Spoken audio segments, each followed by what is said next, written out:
Hapo misa.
Hello, how are you?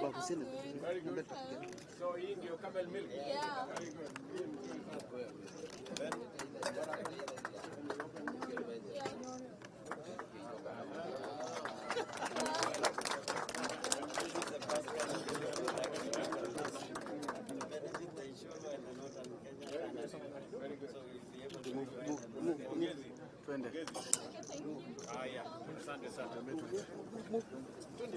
so this is the product. Very good. So Nasama, it is almost 3 times yeah, we're buying from the farmers at 150. at 150. And the farmers, the cow milk is 150. Yes. Yes. Wow. There's a lot of excitement that this product has. Yes. Globally. Thank you.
Milk cooler and motorbike, backup generators and aluminium cans, technical support from new KCC on camel milk production and milk hygiene. On behalf of the Camel Women Group in Isiolo County, I extend our heartfelt appreciation to Governor, His Excellency Mr. Abdi Ibrahim Guyo, for his unwavering support and partnership. The Governor's contribution, such as motorbikes, generator, technical support, and market linkages, have been instrumental in empowering our women group and driving the success of Camel Milk Value Chain Development Project. We are equally thankful to LVIA, an Italian NGO based in Isiolo, for their continued support in Camel Milk Value Chain Development in our country. Thank you once again for this opportunity to address you today. We hope that our humble request will receive your kind consideration. Together, let us work towards a brighter future where the potential of our women is fully realized and our communities flourish with prosperity and unity. Thank you, Your Excellency. Asante sana Hadija Abdi kwa niaba ya wafugaji wote wa ngamia. Mheshimiwa Rais, nikubalie sasa kwa niaba ya wakulima wote wa mifugo Lydia Kagema aweze kuzungumza kwa kifupi. Karibu Lydia.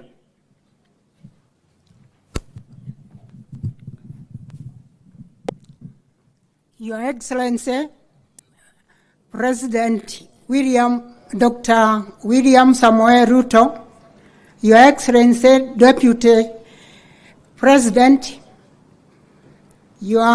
all the protocols observed. Your Excellency, nitaongea kwa Kiswahili kwa sababu tuko na wakulima wote wamekuja hapa, na wakulima wamekuja kwa sababu ya kuwa na president wetu hapa mwenye amekuja kucommission Keganjo factory. Tumeshukuru kwa kazi ile modernize Keganjo and it has a new shape. Keganjo ilikuwa imesahaulika, na vile serikali yako imefanya kazi hiyo ya kumodernize, tumeshukuru sana. Na wakulima wako wote kwa this country wamefurahia kazi yako ya kuwashikilia upande wa maziwa. Tumeshukuru Your Excellency kuja kwako, kwa sababu Keganjo itaanza kuchukua maziwa mengi, na pia wakulima wako na hamu ya kuleta maziwa hapa. Although tulikuwa na drought, imekuwa kuja kwako kumeamusha new KCC, na KCC ndio inaregulate hata processors hawa wengine. Tumeshukuru sana Your Excellency. It will also promote more milk to this place. Kazi yetu vile umefanya kazi yako ya kucommission this factory itafanya wakulima walete maziwa nyingi, na tulikuwa na hamu sana ili tuopate nafasi ya kuweka maziwa mingi. Your Excellency, during heavy rains kutakuwa na maziwa nyingi, na mbeleni tulikuwa tunabeba hiyo maziwa tunapeleka kwingine, na vile tuko na machinzi zile umezidua, tumeshukuru sana. Your Excellency, wakulima wako na jambo moja, wako na jambo ya feeds. Wako na shida sana kama wanataka kukuza maziwa, feeds iko na shida. Ya pili, wako na shida ya coolers. Maziwa ikiwa El Nino hawatakuwa na pahali ya kuweka maziwa. Na ya tatu, Your Excellency, wanataka kukushukuru kwa upande wa fertilizer. Umeshukisha bei na chakula ya ng'ombe, sasa tutakuza vizuri. So, situmupigia makofi. Ya mwisho, malipo Your Excellency. Kutoka siku ile uliingia new KCC, malipo tunalipwa tarehe 5. Na hata pesa wakati huu iko bank. Ni siku hii tulikuwa tunasema tukuje tukualike, na ili tuende tupatie wakulima pesa ya maziwa. Na ya mwisho, tuna bei yake ya 50 shillings. Ulisema itapanda kuliko ile ya maji, sababu maji iko bei ya juu, na wakati ule ulishikilia maziwa yetu hatujalipwa chini ya 50 shillings. So tunakuomba hata iwe juu ya maji zaidi, kama 60 shillings and above. Asante sana Your Excellency. Na hayo yote nimesugumuza juu ya wakulima wale wamekuja kuhudhuria siku hii yako. Asante Your Excellency.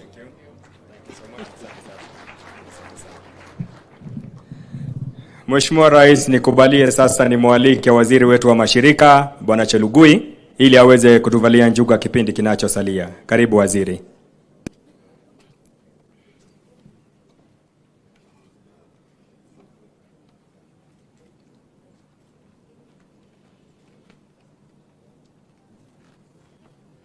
Welcome waziri.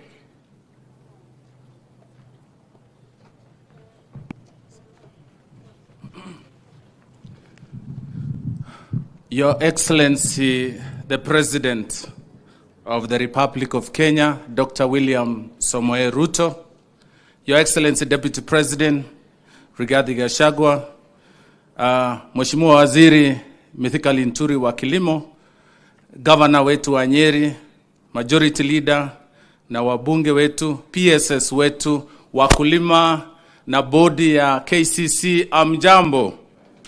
Amjambo. Muko na furaha? Muko na furaha? Asante sana. Your Excellency, nikubalie tu introduce let me ask the chairman to make one remark, the chairman of the board of KCC. Chairman, karibu. Chongea karibu haraka.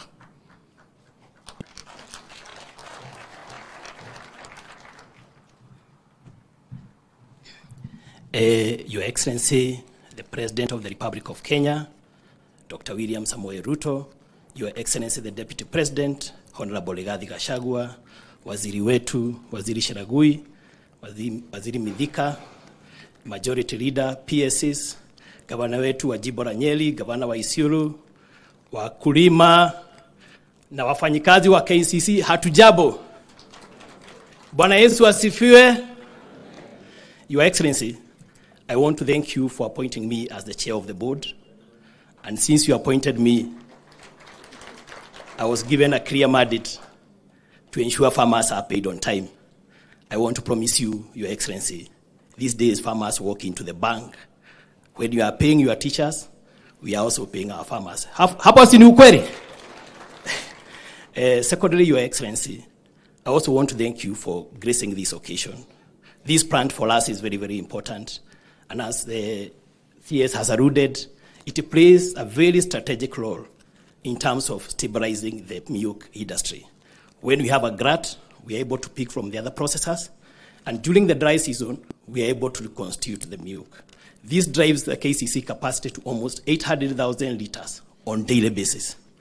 Secondly, Your Excellency, without taking much time, we have a request, and I'm happy that my governor is here, Governor Kahiga, in terms of increasing the local consumption. We are requesting two things, Your Excellency. If we could have our governors, all of them, adapt the school milk feeding program for ECDs, that market alone would give us an equivalent of 3.6 billion. Your Excellency, sir, we also requesting your indulgence to the Ministry of Education. We know they have a school feeding program. If we could also incorporate milk as part of the school milk feeding program, we will be able to grow this value chain to around 5 billion. Lastly, Your Excellency, and I know this speaks to the bottom-up agenda, more so to the young people, we have our TVETs, Your Excellency. The average age of our farmers, currently, we are sitting on the age of 55 years. If we have to speak to the young people, we must come down to an average of 30 years.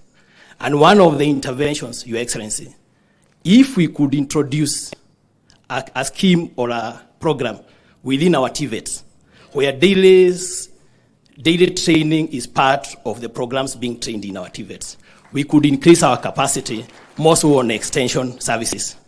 Lastly, Your Excellency, as we put those two products together, the milk for the ECD and the teachers and the school-going kids, we would want to launch it as the Hasra milk. Thank you and God bless you. Asante sana.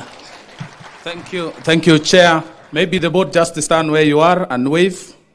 The board of KCC, new KCC, that is the board of new KCC.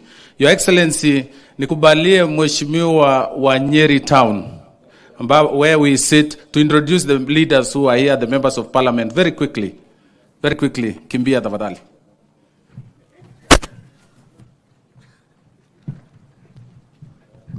Thank you, Your Excellency. And once again, we are delighted to host you once again in Nyeri Town constituency. This is a Madari Kigaji location. Kindly, our members of parliament who are with us, if you can quickly come, quickly come, members of parliament, and mwisho abaki chairman wetu wa committee ya trade.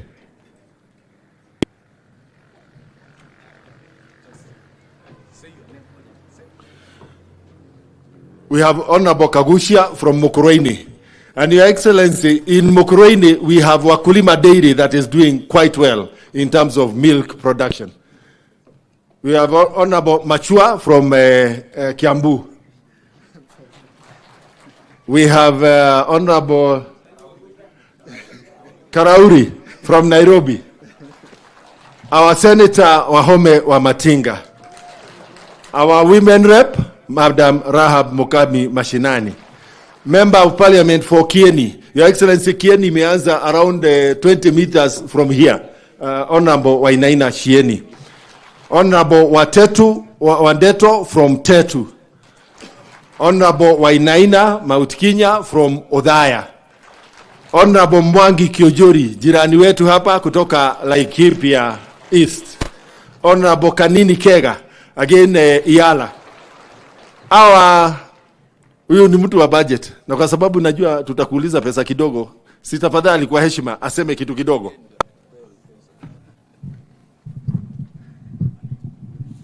Thank you very much, Mheshimiwa DMM, Your Excellency Sir, na wakulima wote. Bwana Yesu asifiwe.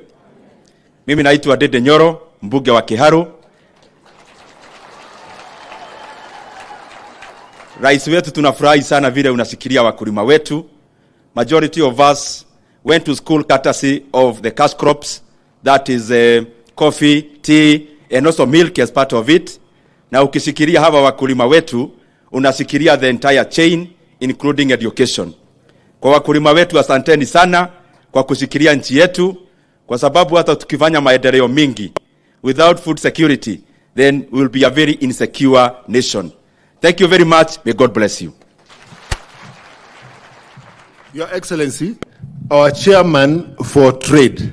Ile maneno yote KCC wanauliza pale kwa bunge, Mheshimiwa Gakuya ndiye atatushikilia. Tafadhali kwa unyenyekevu pia dakika 2. Thank you very much. His Excellency, the Head of the Republic of Kenya,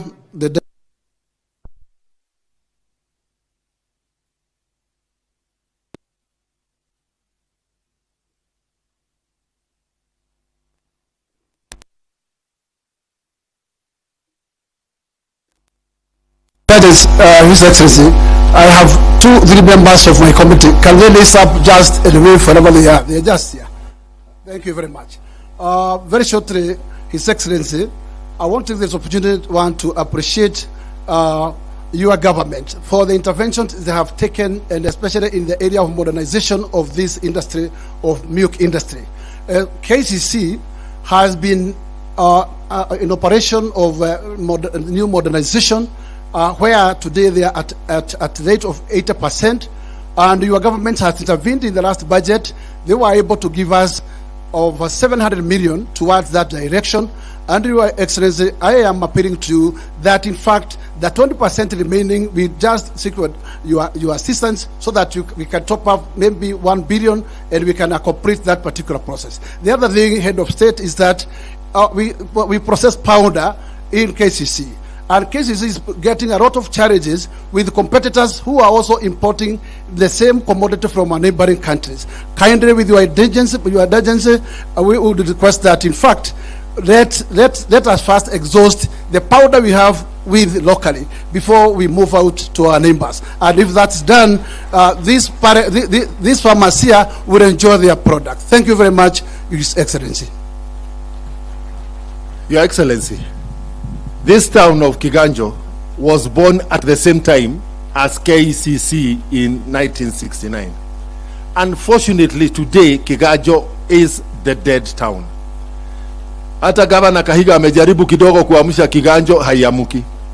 Kwa sababu hapa nyuma tulikuja tukajengewa competitor wa Kiganjo.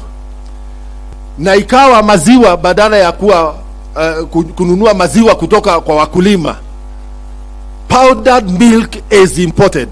Wakulima wananunuliwa maziwa kidogo, inachanganywa na powdered milk kutoka Uganda, alafu bei inakuwa bei duni.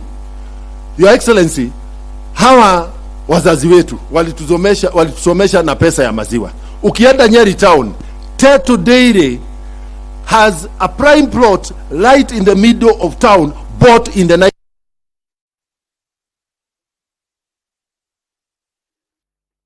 and KCC could not have come at a better time in stabilizing the prices of milk. Kuna watu hapa bado wanatunyanyasa wanatunulia maziwa 43 bob na 47 bob. Hapa juu. Lakini wamehakikisha wako na magari zenye zinatembea paka kule mashinani. Our cooperatives are dying because of lack of monitoring. Today, as I speak here, the Uhuru Dairymen's Cooperative Society is on its deathbed because of lack of supervision. And therefore, we need a more an improved framework for monitoring performance of cooperatives so that they do not keep dying. And maybe this is one of the tasks in terms of monitoring CS Munya that should revert to the office of the Commissioner of Cooperatives so that we intervene before the cooperatives are down. Lastly, Your Excellency, hapa Kiganjo niko na National Cereals and Produce Board depot ya hii area yote. Lakini hii kabarabara ya kuingia kutoka hapa KCC kupitia pale Kiganjo Police Station kwenda Cereals Board kutokea pale kwa Kenol, wenzetu pale Kura wakikuja watuwekee tamak, tutaamka. Jambo la pili, affordable housing yenye ulitupea Your Excellency. Kiganjo survives on quarries za mawe ya kujenga. So tafadhali PS Hinga, wakati contract ya affordable housing Nyeri inakuja, tafadhali mawe za kware za hapa kwetu Nyeri. There are 8 of them. Thank you, Your Excellency. Your Excellency, this is a tolma. Your Excellency, niruhusu nimuite majority leader wetu katika bunge la taifa, Mheshimiwa Kimani Ichung'wah. Karibu sana Mheshimiwa. Makofi kwa Mheshimiwa. Thank you, Waziri. Your Excellency the President and our Deputy President, all protocols observed. Na wakulima wetu wa maziwa hamjambo. Mwadhani ya gosho. Your Excellency, mimi sina mengi, but as the representative of farmers have said, to appreciate your government for the interventions that you have made in the dairy sector. And just to note, Your Excellency, as we went through the factory tour, that the value chains around the production and processing of milk speaks not just to manufacturing, but also to the agricultural sector value chains, and has the potential to create millions of jobs in our own neighborhoods, in our villages, and around our farms. And Your Excellency, I want to encourage you that you continue supporting these milk farmers. You will remember, Your Excellency, we toured all our 11 counties during the campaigns. Na kwa kila county tulienda eneo hili letu la Mount Kenya, hakuna eneo hata moja hatukuwa na mwakilishi wa wakulima wa maziwa. Na wote walituuliza, ukichaguliwa tuwahakikishie ya kuwa watapata guaranteed minimum return ya bei ya maziwa. Kwa hivyo Mheshimiwa Rais, tunashukuru bei hapa unasikia KCC imefikisha 50 shillings. Lakini bado kidogo tunaomba ipanda hapo ifike 60 na hiyo mwaka ingine ifike 65 tukiendelea kupanda juu, sababu ni kutoka bottom kwenda up. Au sio wakulima? Na wale wengine, Your Excellency, pia usiwe na wasiwasi na serikali yako dealing with the other processors wenye wanaumiza wakulima. Sababu umeona mwenyewe hapa KCC wako na powder milk, na nishukuru Dairy Board kupitia kwa Chairman Janasio, sababu juzi tumeona wakishika powder milk ambayo ilikuwa imekuwa imported huko Nairobi, na wasiwe na wasiwasi, serikali iwalinde ili wahakikishe maziwa yetu ndio ina process hata hiyo powder milk iwe ndio inatumika hapa kwetu. Kwa hayo machache nashukuru. Your Excellency, niruhusu nimuite governor wetu wa Nyeri, Governor Kahiga, ambaye amekuwa mstari wa mbele na sisi katika wizara ya ushirika na amefanya kazi nzuri sana. Karibu sana governor. Asante sana Rais.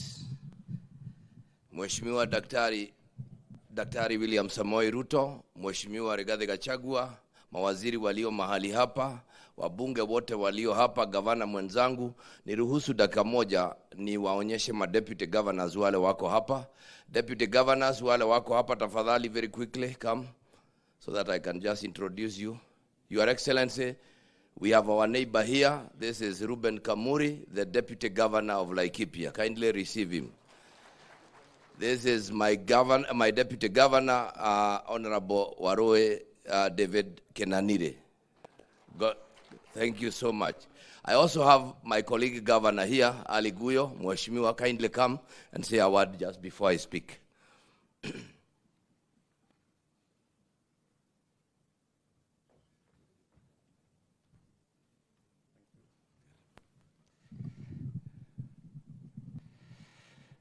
His Excellency, the President of the Republic of Kenya, Dr. William Ruto, His Excellency, the Deputy President of the Republic of Kenya, Rigathi Gachagua, Ministers present, MPs, wananchi watukufu wa Kiganjo mjamboni.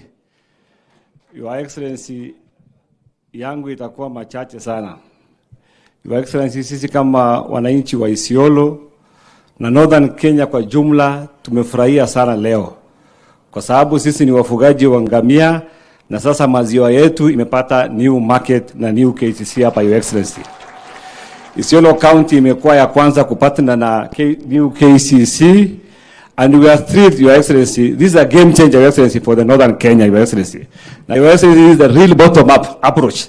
Ile nyinyi watu ya UDA mlikuwa mnasema sisi hatuko watu ya UDA by then, lakini tunafurahishwa na hii serikali yako, Your Excellency. Your Excellency, saa ile wakulima wanapata pesa kwa mfuko, uchumi ya nchi inafanya nini?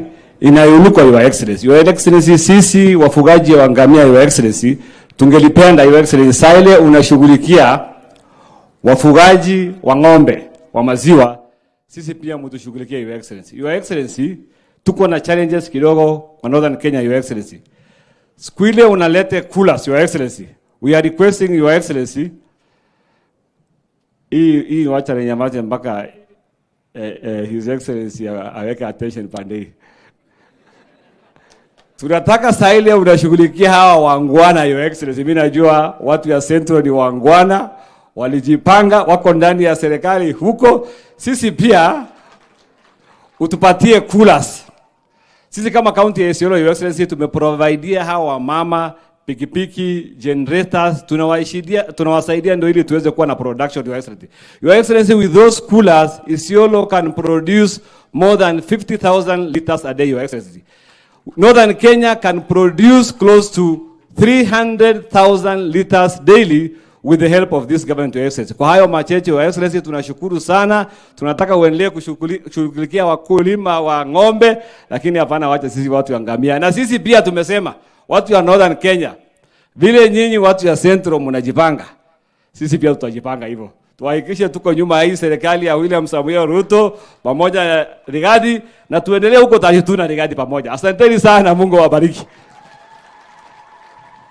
Asante sana Governor. Next time ukae sawa sawa, ujipange na sisi. Usianze. Mimi nilijua Merti kwa sababu nilipelekwa na His Excellency. Wengine wanasema hata hawajui Merti ni wapi. Your Excellency, just allow me. Kuna watu walisahaulika. My senator and my woman rep. Tafadhali ni simameni. Muje hapa tuwaonyeshe. Musimame tu, mlionyeshwa. Bas, naambiwa mlikuwa mmesahaulika. Thank you very much. Your Excellency, number one, I want to welcome you here yet again. I grew up in this town, kwa hii town yetu ambayo DMM anasema, hapa Kiganjo ndio mimi nilikuwa. I was here as a 9-year-old boy when Mzee Kenyatta opened this factory, ambayo ililetwa na Mzee Davidson Kogoro, ambaye alikuwa ametoka Madira, wale ambao walikuwa na maziwa ya kutosha. Your Excellency, I want to thank you specifically because of bringing a new life into KCC. This is the only body that can continue regulating all other wale watu ambao wanaingia. You remember we have been captured for many years. As governor, sio siku moja hawa wakulima wamenipigia simu, maziwa yao imekataa kuchukuliwa. Wakinipigia imekataa kuchukuliwa, napiga KCC na wachukulia maziwa. I want to thank you, Your Excellency, because we need now to make KCC mahali ya mkulima kukimbilia. We as a county have tried wakulima daily. The first governor of Nyeri, the late Ruto Gachagua, gave that cooperative 23 million Kenya shillings, akijaribu kuinua maziwa ukulima upande ule. Mimi mwenyewe nimekuja juzi nimeongeza 25. Why were we doing that from our little budget? Ni kwa sababu tulikuwa tumefinywa hapa. Wao unasikia majirani wetu ambao wameweka factory hapa, wanaweza amka asubuhi moja, Your Excellency, waseme hawanunui maziwa, ama wanaamka wanasema leo tunanunua shilingi 10. It became a big problem, and we want to thank you because KCC has the ability, has the mechanism to mop up all the extra milk in this area and also secure the farmers' prices. We also want to thank you, Your Excellency, in a very special way. Madam Kagema amezungumza hapa akasema you have reduced the cost of fertilizer. Wale ambao wanavaa sufuria kwa kichwa wanaweza kosa kuona the effect of that. Animal fodder comes from the shambas. Na wakati fertilizer iko, tunapata maize stalks, tunapata thara na vitu vingine vya kulisha ng'ombe yetu. We want to really thank you. Beyond that, Your Excellency, we are also aware kwamba umeambia Dende Nyoro, mheshimiwa, apunguze the tax on animal feed. Hiyo ni ya kusaidia hawa wakulima kwa sababu hiyo ndio kitu kimetusumbua. As a county, Your Excellency, tumeendelea kuwa na empowerment program kwa hawa wakulima.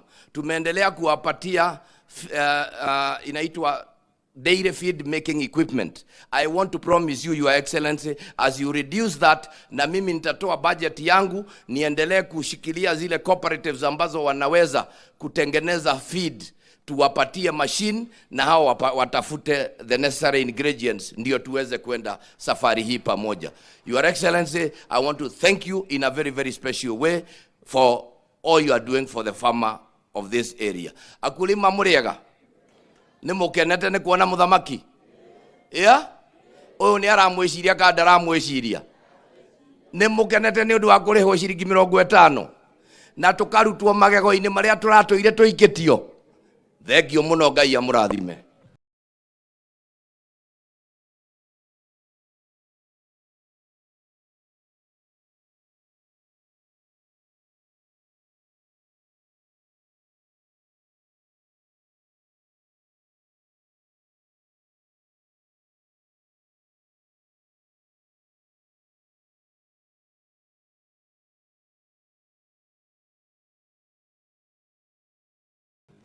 Asante sana.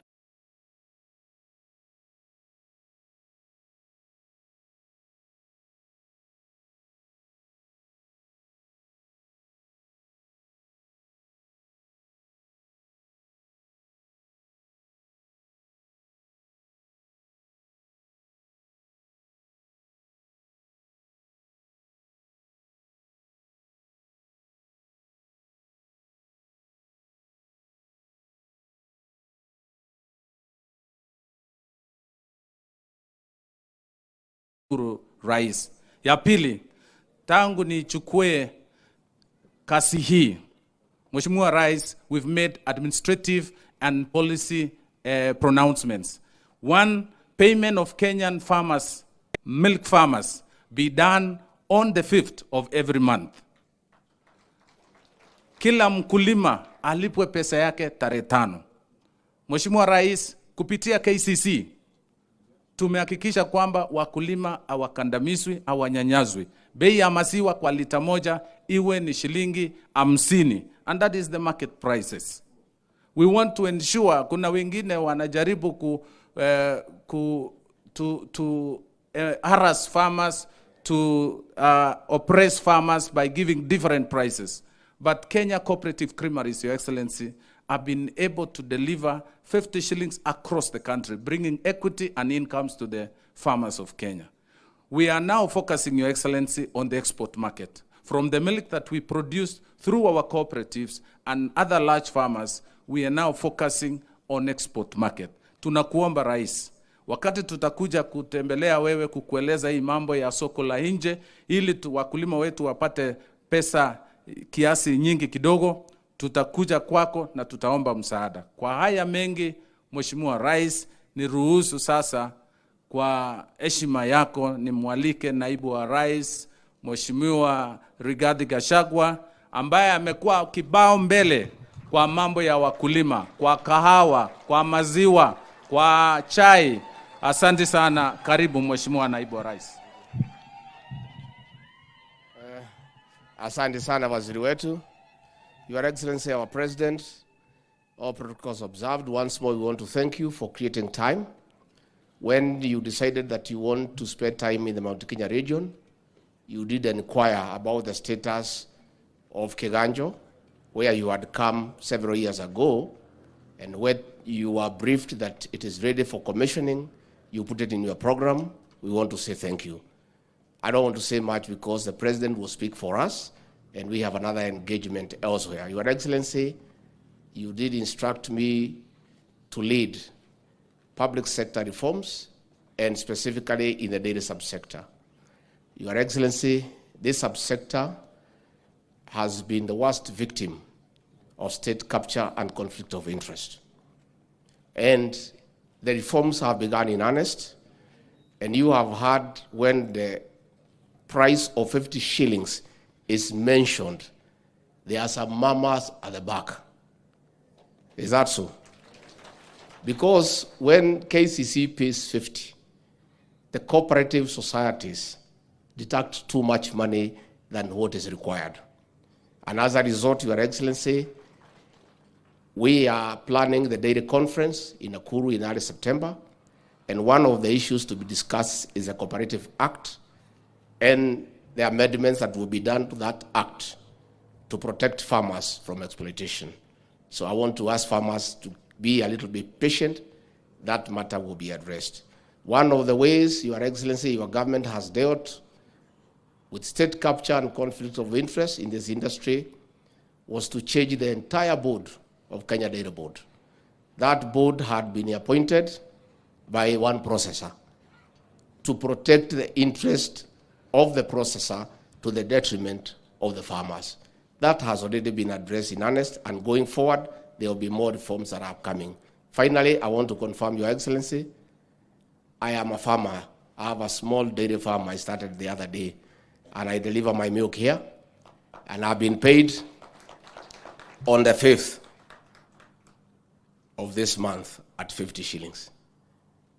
Hiyo pesa hata kwangu mimi mwenyewe ni kidogo. And why I have done that, ndio niweze kupigania hii wakulima nikiwa mmoja wao. Kwa hivyo hiyo 50 ni kidogo, and therefore the reforms are coming. Wakulima tutaitana nyote tukubaliane on the reforms that we need in this sector. I want to thank the chairman of Dairy Board and your board kwa ile kazi mnafanya ya kukinga wakulima, because Your Excellency, in some neighboring countries, some of these cartels have gone there. They import milk from Europe. They pack it in our neighboring countries to take advantage of the trade treaties with our neighbors and dump cheap milk into this country. So along the way, we'll have a conversation, Your Excellency, with our neighboring countries so that they are not used by the very people who have been oppressing these farmers to import milk from Europe, process it in their country, and bring it here under the East African Community Treaty. Kwa hayo mengi, ningeuliza nyote msimame, munisaidie kumkaribisha Rais wa Jamhuri ya Kenya kwa makofi, kwa vigelegele na ngemi ya wamama wetu kutoka hapa. Karibu Mheshimiwa Rais. Asante sana Bwana Deputy President. Wakulima hamjambo? Tafadhali tuketini chini.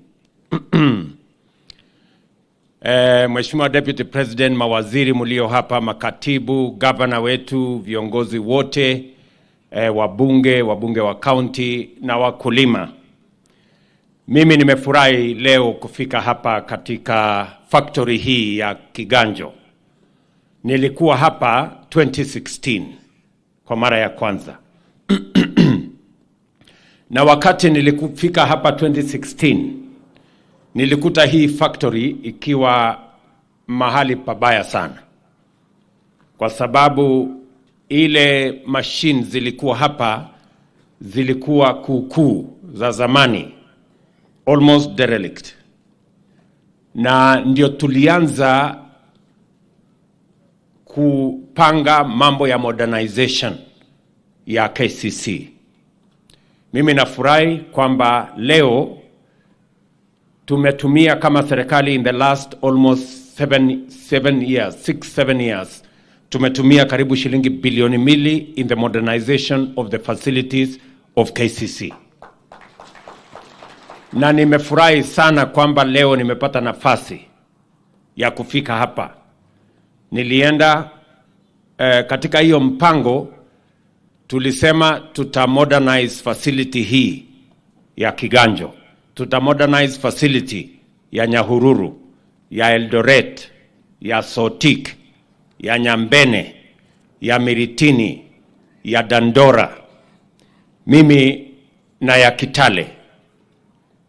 Kuna zile tumekamilisha kama hii, kama ya Eldoret, kama ya Sotik, kama ya Nyahururu.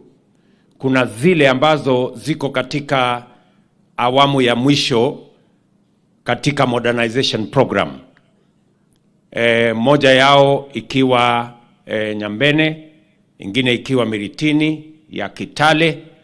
Na mimi nataka ni shukuru shirika la KCC kwa ile kazi wamefanya, na wakulima wengi sasa wako na nafasi ya kuuza maziwa yao mahali ambapo processing inaweza kufanyika tukitumia facilities ya kisasa.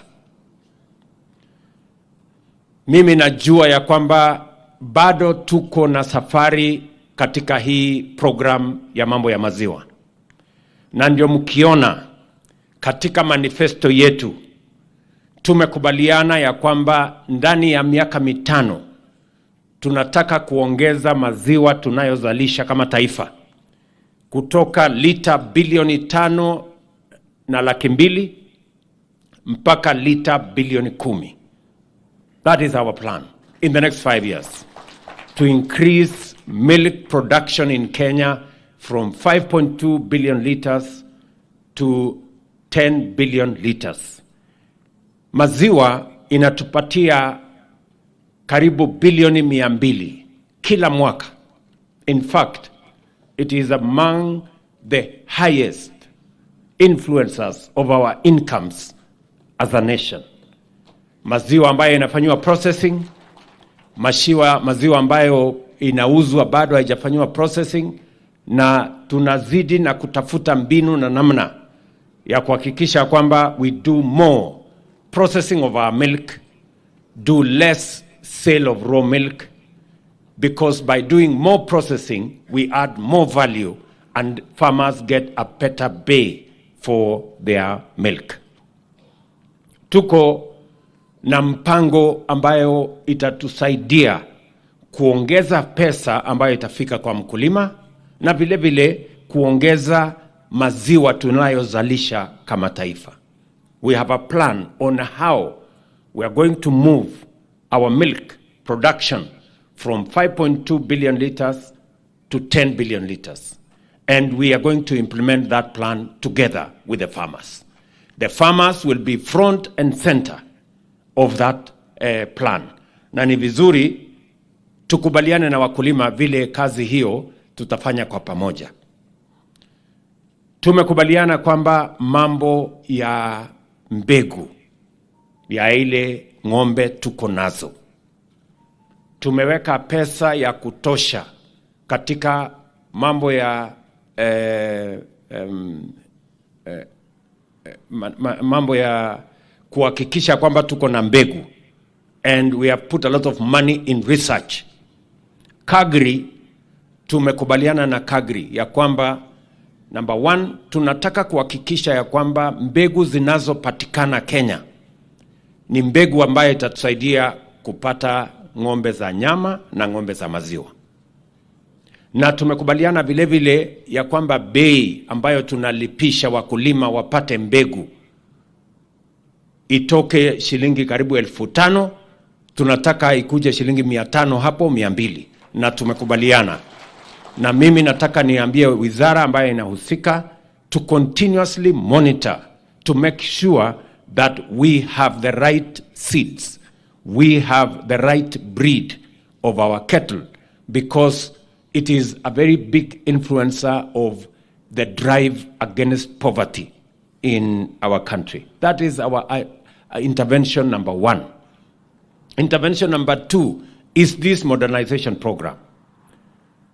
Mambo ya processing, kama tunatumia factory ya zamani, ile efficiency ya kuhakikisha kwamba tuna process milk na pesa nyingi haipotei kwa mambo ya processing, modernization is going to be very important. Mimi nataka niutangazie wakulima ya kwamba for the next 3 years, and I'm happy the chair of the budget committee is sitting here, for the next 3 years, we are going to spend 3 billion shillings in the modernization program of our KCC facilities. Tumekubaliana tutakamilisha Kitale.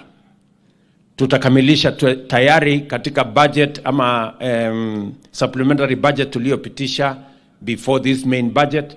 Tulipatia KCC shilingi milioni 700 so that we can complete the facility in Nyambene. We can complete the facility in Kitale under the new program. Tunataka kukamilisha Kitale, tunataka kubadilisha Eldoret iwe instant milk ambayo inaweza kutumika mara moja. Tunataka kuweka facility ya processing hapa Runyenjes, kwa sababu pale Runyenjes bado iko na matatizo. We have a factory lakini haina vifaa ya kutosha. Tutakamilisha ya Nyambene, tutakamilisha ya Miritini, na tunataka kuweka kiwanda mpya Narok, kwa sababu wakulima wa Narok wanahangaika na maziwa yao, especially kina mama, kwa sababu kina mama wengi ndio wanashughulika Kajiado na Narok katika mambo ya maziwa. So my instructions to KCC waziri is that part of the program in the modernization is to have a plant in Narok, because many farmers in Narok maziwa yao inapotea. So modernization is going to be our other program to make sure that when farmers produce milk, as a government, we have a program on how that milk is going to be turned into money, and that money should go to the farmers. Namba ya 3, tuko na mpango ambayo tumefanya ya milk coolers. Matatizo mingi ya wakulima, nilikuwa jana Mkuruweni. Wakulima wengi wanahangaika na maziwa barabarani, kwa sababu ile process ya kufikisha maziwa mahali ambapo inaweza kuanza kushughulikiwa na mambo ya processing inachukua muda mrefu. Na ikichukua muda mrefu, maziwa ile inashuka, quality yake inakuja chini, kwa sababu milk is a very perishable product. So kusaidia kuhakikisha kwamba wakulima wanapata bei ya sawasawa na quality ya milk ya taifa letu la Kenya ni quality ya juu, tumeweka mpango ya milk coolers 650 ambazo tutazileta tuzisambaze katika kila mpango. Nia yetu ni at least tufikishe kila ward milk cooler, ndio tuhakikisha kwamba hasa katika sekta ama sehemu zile tuko na mambo ya maziwa, tunazalisha chakula maziwa ya kutosha, tuwe na milk coolers ndio tuzitumie kukusanya maziwa, kuprocess ama store maziwa, kufanya chilling, ndio mkulima awe na nafasi ya kutosha ya kuhakikisha kwamba maziwa yake inafika mahali ambapo inatakikana. Na vile vile itatusaidia katika hii mambo ya transport. Mimi najua wakulima wengi hapa wako na matatizo, hata ingawaje tunalipa shilingi 50, lakini 50 haifiki kwa mkulima. Ile inafika kwa mkulima ni pengine 45, mahali ingine 47, mahali ingine 43 na vitu kama hizo. Na inapotelea hapo katikati kwa transport na sijui kumanage cooperative na nini hapo. So tunataka tukubaliane, kwa sababu tunataka shilingi 50 ifike kwa mkulima. So my instructions to KCC is that let us begin to think about how we are going to cut out costs and to cut out brokers and to eliminate unnecessary expenses so that mkulima aweze kupata ile 50 iende kwa mfuko yake. hapo tujipange na hawa watu wengine. Na mimi nataka pia niwaulize cooperatives ambao wanashughulika na hii kazi, tafadhali, kwa sababu kuna cooperatives wanaweka pesa nyingi kwa hiyo process. Tunataka tukubaliane na cooperatives ya kwamba mkulima ndio mtu ya muhimu. Bila ya mkulima, maziwa ya mkulima, hii mlolongo yote hapa ni bure. Kwa sababu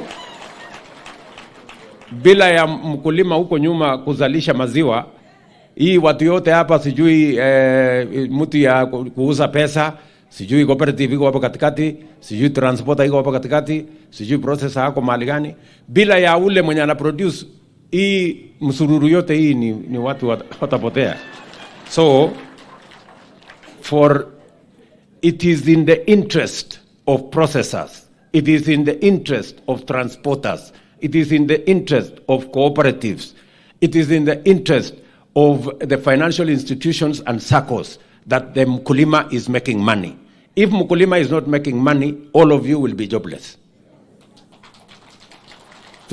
Tunakubaliana jameni, watu wa hapa. So tumekubaliana hiyo maneno. Tumekubaliana hiyo maneno ya kwamba hiyo mpango yote lazima kwanza the farmer is king. Huyo ndio ataamua kama sisi wote tuko kazini ama tumepotea. So tunataka tushughulike katika hali hiyo.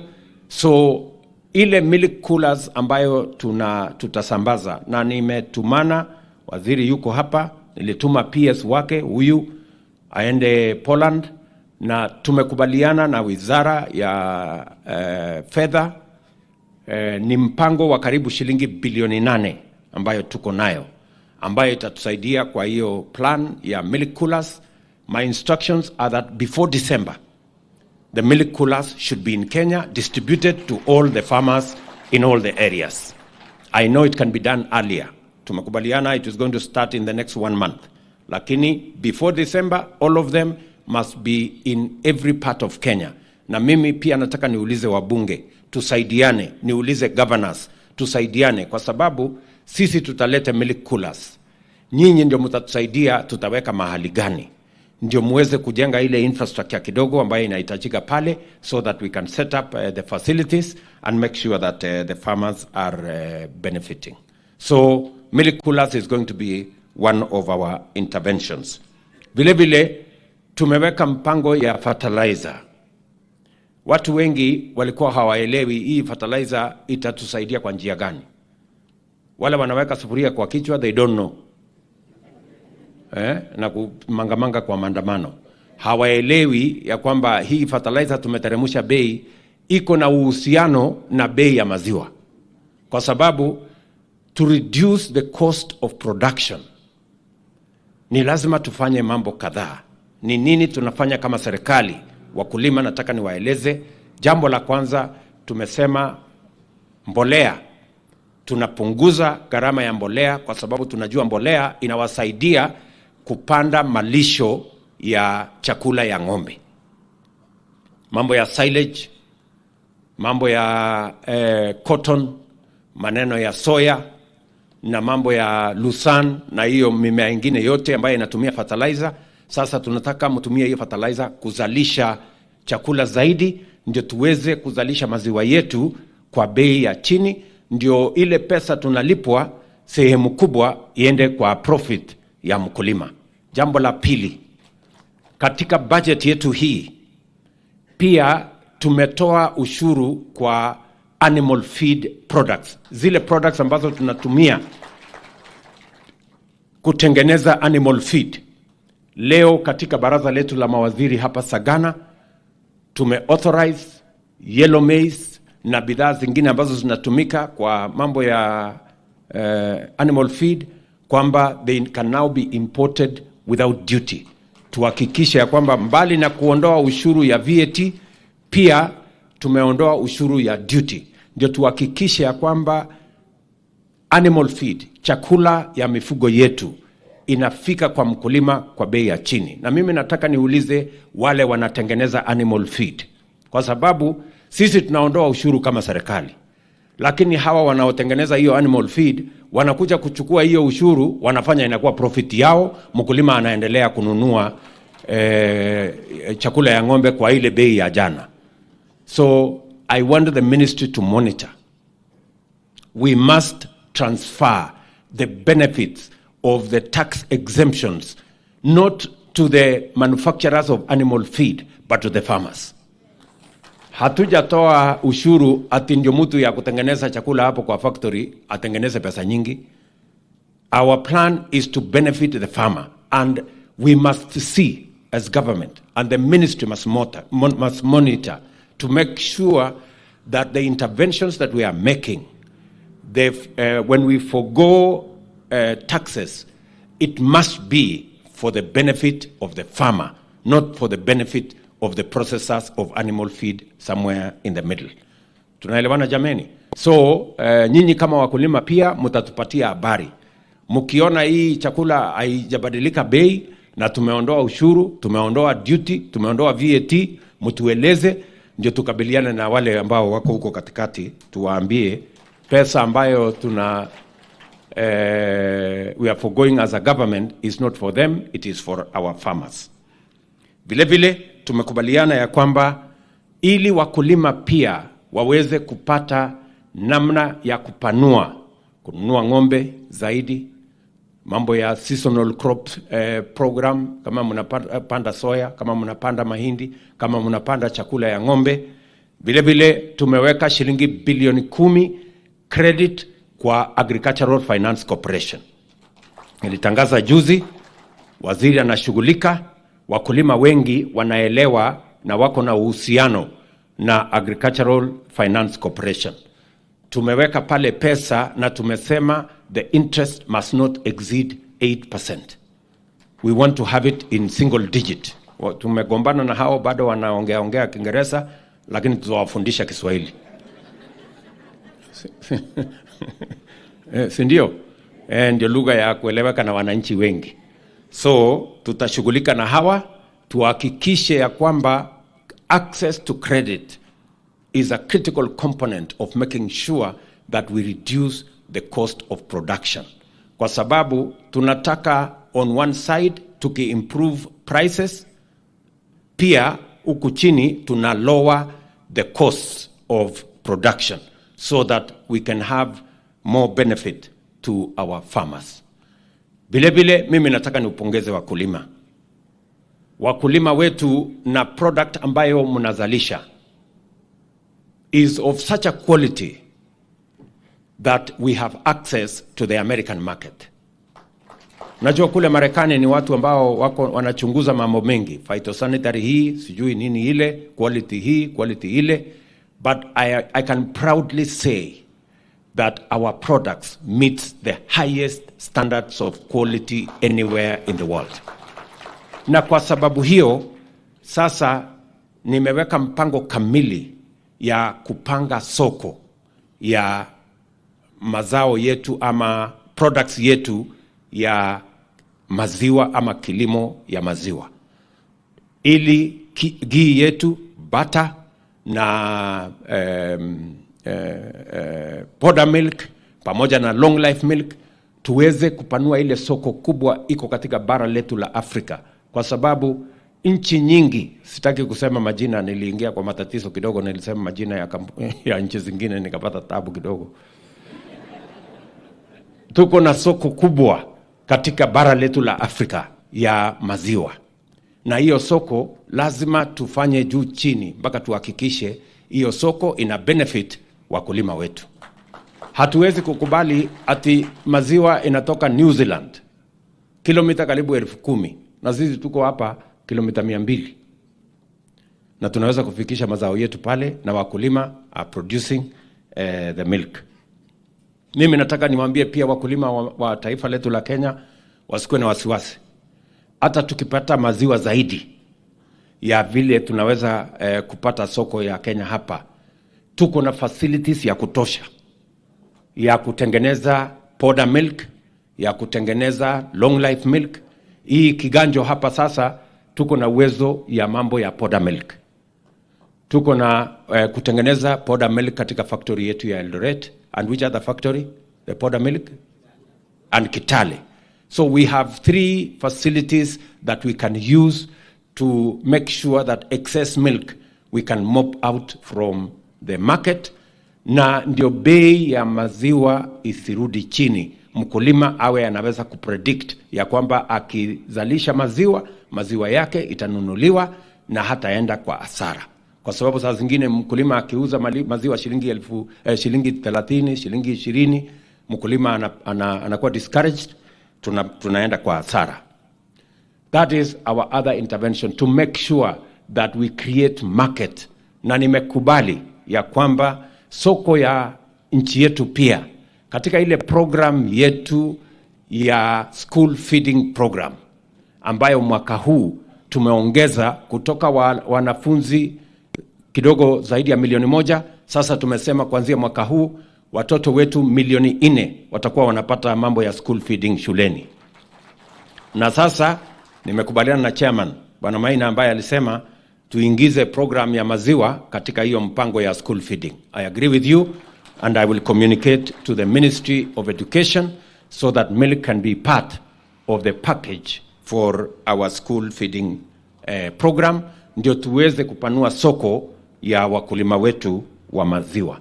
Nataka vile vile niwahakikishie, tukiwa tunatafuta soko ya kitaifa na tunatafuta soko ya kimataifa, pia tutahakikisha ya kwamba watu ambao wanatafuta kutengeneza pesa ya haraka kwenda kutuletea sijui powder milk kutoka sijui nchi gani, alafu wanaingiza ukora huko ndani, wanalete hapa, tunaenda hasara, wanakuja wanacompete na maziwa ya wakulima wetu, hiyo mlango tutafunga. Chairman wa Dairy Board na watu wa Dairy Board, nyinyi watu tuko hapa na board ya Dairy Board, simameni watu ya Dairy Board, simameni the Dairy Board people. One of the directors, wale directors wengine hawako, waambie tafadhali tusikosane, kazi ya Dairy Board ni kuchunga haki ya mkulima, sio kuchunga haki ya processors. That is not their business. Their business is to make sure that our farmers are not undermined. Our local production is not undermined. Hiyo poda tunaona inatolewa kwa nchi zingine kupitia milango na madirisha ya nyuma. Hiyo madirisha yote ifungwe na hiyo milango yote ifungwe, ndio wakulima hawa wapate nafuu, tuweze kuendelea. For the last couple of years, you can see it. For the last couple of years, watu wamekuwa wakilete powder milk hapa karibu lita 100,000,000 kila mwaka. Na ndio tunapata hasara, wakulima wanaingia kwa matatizo. Watu wananunua maziwa kidogo ya mkulima, alafu wanaweka powder 3/4 na kutumia leseni ya kusema ya kwamba wanafanya mambo ya maziwa. So we will increase our own capacity. Katika hii modernization program yetu, tunataka kuongeza capacity ya KCC from 380,000 liters to 800,000 liters. Na ndio tuanze kushughulikia soko yetu ya Kenya na soko ya kimataifa. Wakulima tunaelewana? Sasa nyinyi wakulima mko na kazi yenu. Nataka mnisikize kwa makini. Mimi nitafanya hii nyingine. Si mnaona hii, mnajua hii, mmesikia ile mimi nafanya? Nafukuzana na wakora. Nataka mnafanya modernization na watafutia milk coolers na watafutia pesa ya kuendesha hiyo biashara yenu. Ndio hiyo mimi na ngangana na mambo ya fertilizer. Na nyinyi pia nataka mnihakikishie ya kwamba mtaongeza mazao yetu ya maziwa katika taifa letu la Kenya. Si tunagawana kazi. Kila mtu afanye ile hako na ujuzi ya kufanya. Sasa mimi nitashughulika upande hii na nyinyi mtashughulika upande huo. Tunaelewana jameni? So we are going to work together. We will continuously refine. The workings around this sector, kwa sababu ni sekta ya muhimu. Inatupatia ajira, inatupatia utajiri na inawezesha watu wengi. Watu ambao wako katika hii sekta ni zaidi ya watu 300,000.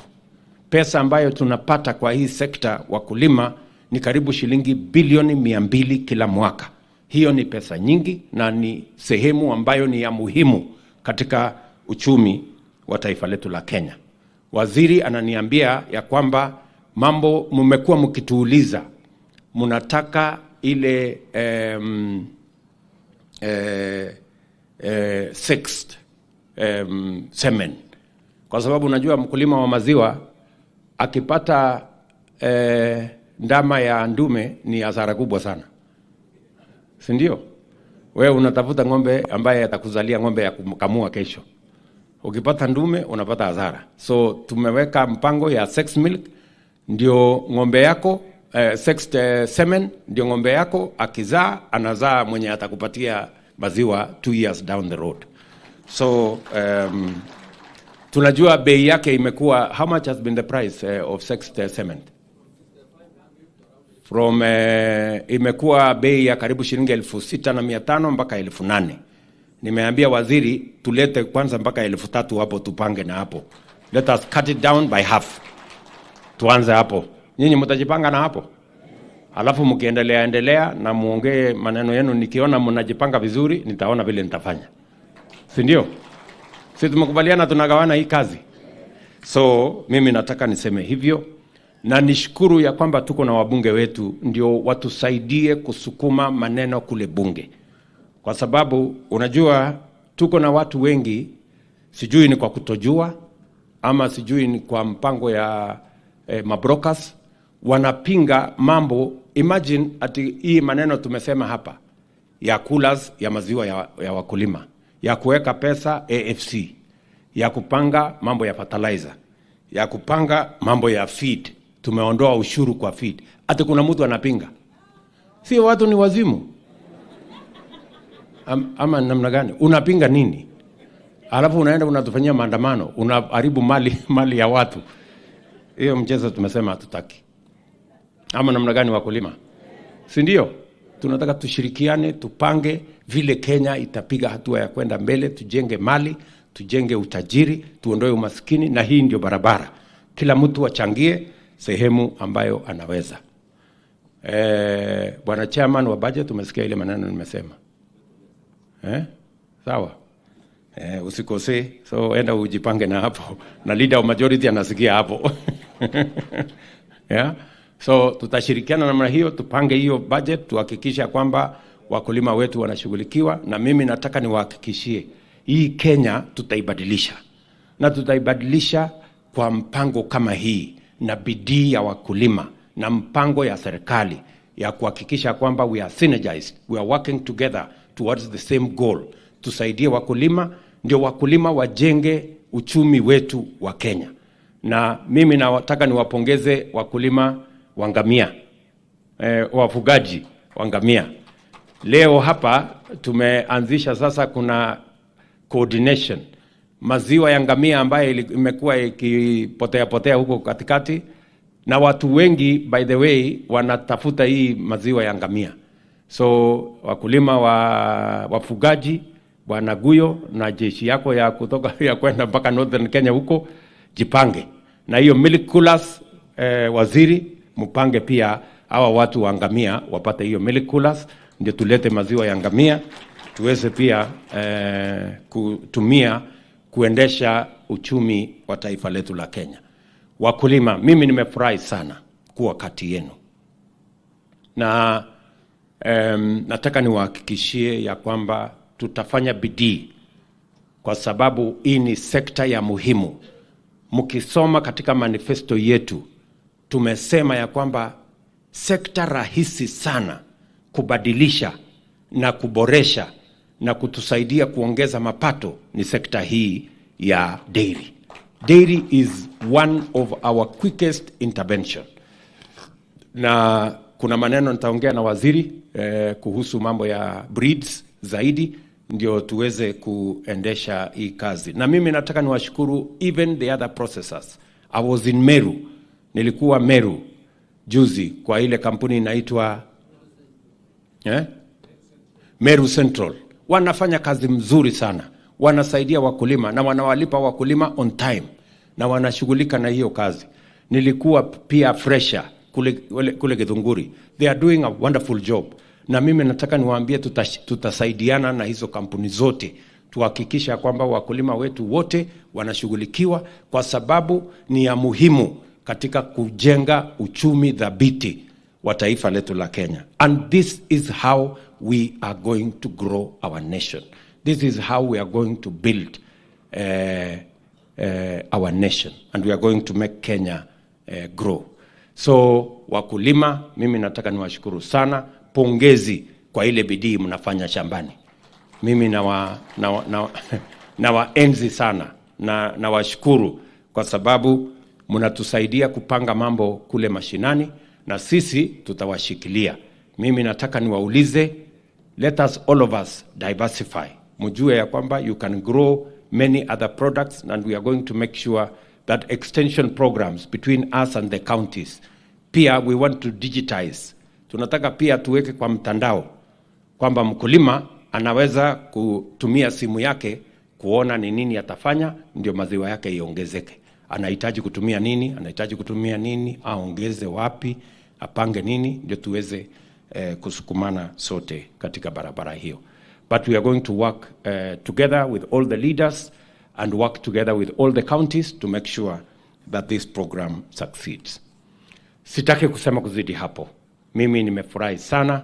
Asanteni sana, na watakia baraka ya Mungu, na nitakuja hivi karibuni pale Nyahururu tukuje tufungue hiyo na tutaenda Dandora, tutaenda Miritini. I have already issued instructions on what we need to do. Bwana Kilemi, wewe ndio mtu ya cooperatives na waziri wako, pangeni hiyo kazi. Na waziri wa kilimo pia yuko hapo, mtashirikiana. Asanteni sana. Mnafanya kazi mzuri, lakini mkaze kamba. Si ndio? So asanteni sana, Mungu awabariki. Thank you.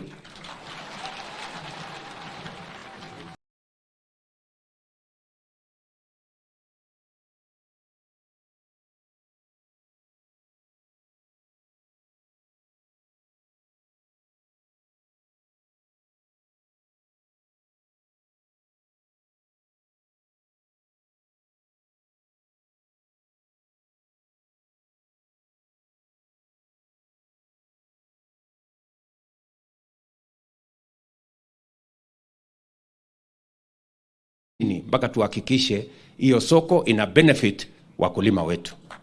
Hatuwezi kukubali ati maziwa inatoka New Zealand kilomita karibu 10,000 na sisi tuko hapa kilomita 200, na tunaweza kufikisha mazao yetu pale na wakulima are producing the milk. Mimi nataka niwaambie pia wakulima wa taifa letu la Kenya wasikuwe na wasiwasi. Hata tukipata maziwa zaidi ya vile tunaweza kupata soko ya Kenya hapa, tuko na facilities ya kutosha ya kutengeneza powder milk, ya kutengeneza long life milk. Hii kiganjo hapa sasa tuko na uwezo ya mambo ya powder milk. Tuko na kutengeneza powder milk katika factory yetu ya Eldoret. And which other factory? The powder milk? And Kitale. So we have 3 facilities that we can use to make sure that excess milk we can mop out from the market, na ndio bei ya maziwa isirudi chini. Mkulima awe anaweza kupredict ya kwamba akizalisha maziwa yake itanunuliwa na hataenda kwa hasara. Kwa sababu saa zingine mkulima akiuza maziwa shilingi 30, shilingi 20, mkulima anakuwa discouraged, tunaenda kwa hasara. That is our other intervention, to make sure that we create market. Na nimekubali ya kwamba soko ya nchi yetu pia katika ile program yetu ya school feeding program, ambayo mwaka huu tumeongeza kutoka wanafunzi kidogo zaidi ya 1,000,000. Sasa tumesema kuanzia mwaka huu watoto wetu 4,000,000 watakuwa wanapata mambo ya school feeding shuleni. Na sasa nimekubaliana na chairman Bwana Maina ambaye alisema tuingize program ya maziwa katika hiyo mpango ya school feeding. I agree with you, and I will communicate to the Ministry of Education so that milk can be part of the package for our school feeding program, ndio tuweze kupanua soko ya wakulima wetu wa maziwa. Nataka vile vile niwahakikishie tukiwa tunatafuta soko ya kitaifa na tunatafuta soko ya kimataifa.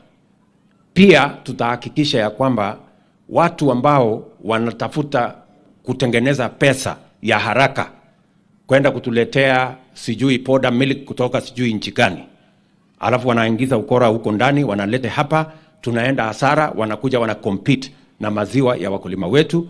Hiyo mlango tutafunga. Chairman wa Dairy Board na watu wa Dairy Board, nyinyi watu tuko hapa na board ya Dairy Board, simameni watu ya Dairy Board, simameni the Dairy Board people. One of the directors, wale directors wengine hawako, waambie tafadhali tusikosane, you know. Kazi ya Dairy Board ni kuchunga haki ya mkulima, sio kuchunga haki ya processors. That is not their business. Their business is to make sure that our farmers are not undermined. Our local production is not undermined. Hiyo poda tunaona inatolewa kwa nchi zingine kupitia milango na madirisha ya nyuma. Hiyo madirisha yote ifungwe na hiyo milango yote ifungwe, ndio wakulima hawa wapate nafuu tuweze kuendelea. For the last couple of years, you can see, for the last couple of years, watu wamekuwa wakilete powder milk hapa karibu lita